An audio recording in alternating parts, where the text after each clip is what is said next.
Saint Louis was born on the 25th of April 1214, near Paris, France. When his grandfather, King Philip II of France, passed away, his son, Prince Louis the Lion, became King Louis VIII. His wife became Queen Blanche. Their son, now Prince Louis, was only 9 years old. 3 years later Louis' father died and the boy was crowned King Louis IX. Because of his young age the Queen Mother, Blanche, took over the reins of government. A great woman in her own right, she made sure her son would be prepared for his life as king. Queen Blanche, also known as Blanche of Castile, took her Catholic faith very seriously.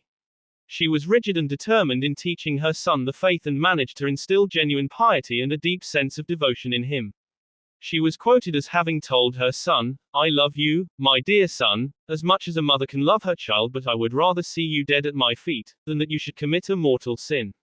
At the age of 21, Louis took charge of the government. His mother's influence in his life was apparent because there was a force within Louis that made him strive to rule justly and to retain sanctity. King Louis had a pronounced affinity for the sick and poor of his kingdom.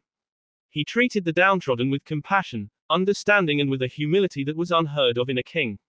Every day King Louis IX would have 3 special guests called in from among the poor to have dinner with him. Since there were always crowds of poor and hungry outside the palace, he would try to have as many of them fed as was possible. During Lent and Advent anyone who presented themselves before him was given a meal and often, the king served them himself.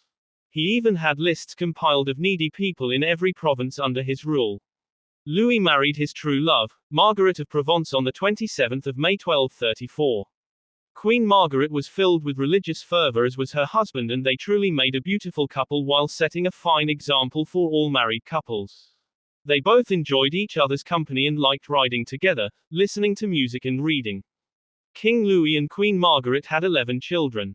Louis was a strong-willed and strong-minded man with a powerful faith. His word was trusted throughout the kingdom, and his courage, in taking action against wrongs was remarkable. Amazingly, this king had true respect for anyone with whom he had dealing, especially the poor and downtrodden. King Louis built churches, libraries, hospitals and orphanages. He treated both princes and commoners equally. King Louis had taken his army on the 7th Crusade in 1248. This proved to be a disaster and the king was captured by the Muslims. After an absence of 6 years, he was successfully ransomed and returned home. In 1270 he sought redemption for his first failure and embarked on another crusade. It was summer in northern Africa and dysentery and typhoid swept through the dirty camps.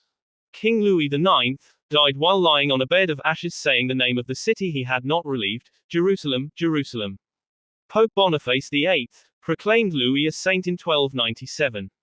He is the only king of France named a saint by the Church.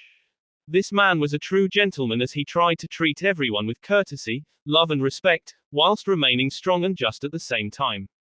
He is most beloved both in France and across the Catholic world.